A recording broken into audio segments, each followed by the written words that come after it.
библиотеке около 5000 читателей, из них третья часть – это дети-инвалиды. Мы почему начали с детьми так целенаправленно работать? Потому что считаем, что дети – это наше будущее, все-таки будущее и нашей организации, ну и как бы потребности времени.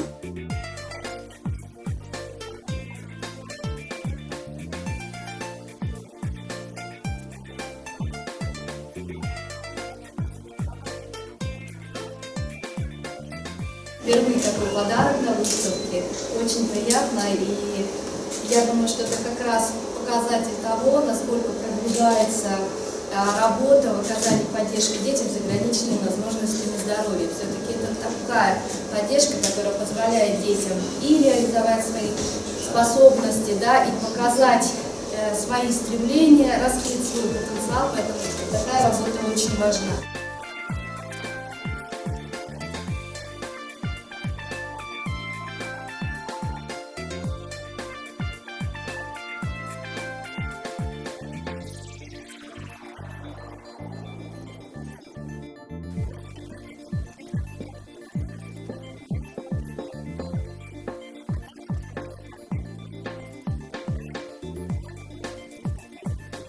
Возле полуразвалившихся ворот спиной к зрителю лежит лошадь.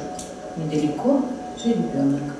Среди белого дня головой вперед, с вытянутыми передними ножонками, выбрался он из мамашиной нутро.